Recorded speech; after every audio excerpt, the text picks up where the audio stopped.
Assalamualaikum warahmatullahi wabarakatuh. Perkenalkan, nama saya Nia Oktaviandia, NIM 2023 110020, Prodi Manajemen semester 4 Pagi B. Oke, di sini saya akan menjelaskan jenis-jenis usaha, syarat usaha, dan prosedur pendirian usaha. Ada beberapa macam jenis-jenis usaha. Yang pertama, usaha mikro, usaha kecil, usaha menengah, dan usaha besar. Pertama itu usaha mikro. Usaha mikro itu memiliki omset yang sangat besar dan memiliki aset kurang dari 500 juta, 50 juta, dan omsetnya kurang lebih dari 300 juta per tahun. Dan usaha mikro ini bisa diperoleh atau bisa dikelola oleh perorangan atau keluarga dengan jumlah karyawan sangat sedikit. Contohnya itu usaha mikro itu warung kelontong, perdagangan kaki lima, atau usaha-usaha kecil sepertinya kios. Yang kedua, usaha kecil, yang dimana usaha kecil ini lebih berkembang atau lebih besar dari usaha mikro dan memiliki jumlah karyawan cukup banyak. Modal usaha antara 500 juta sampai 300 juta. Omsetnya itu kurang lebih dari 300 juta sampai 2,5 miliar per tahun.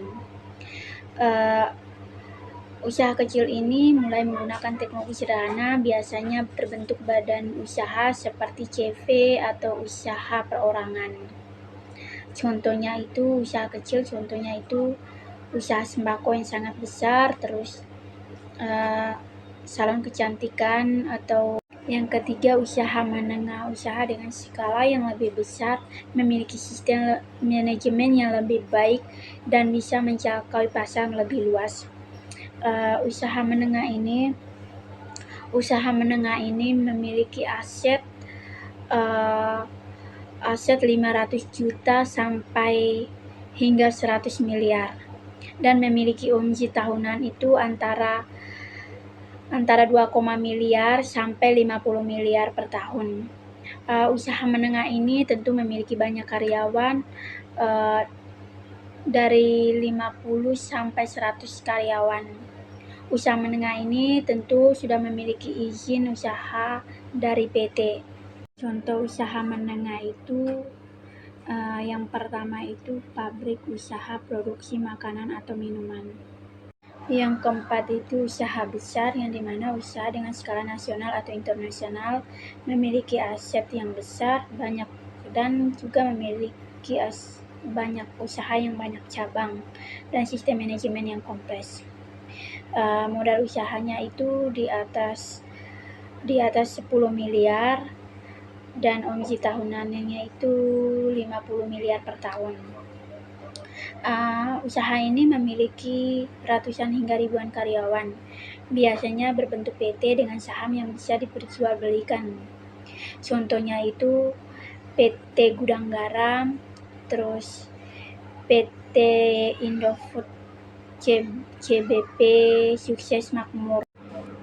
Yang kedua itu syarat izin usaha. Yang beberapa jenis syarat izin usaha. Yang pertama itu akta pendirian.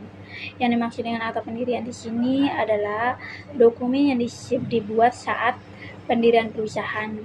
Dokumen ini berisi informasi tentang perusahaan seperti nama perusahaan, alamat, tujuan perusahaan, dan struktur kepemilikan. Yang kedua NPWP atau nomor pokok wajib pajak. NPW di sini adalah nomor yang diberikan oleh Direktorat Jenderal Pajak atau DJP kepada wajib pajak. NPWP digunakan sebagai identitas wajib pajak dalam melakukan transaksi dan terkait dengan pajak. Yang ketiga itu surat atau surat izin usaha perdagangan. Yang dimaksud dengan surat izin usaha perdagangan di sini adalah izin yang diberikan oleh pemerintah daerah kepada perusahaan untuk melakukan kegiatan usaha perdagangan. Yang terakhir itu izin lingkungan. Yang dimaksud dengan izin lingkungan di sini adalah izin yang diberikan oleh pemerintah daerah kepada perusahaan untuk melakukan kegiatan usaha yang berpotensi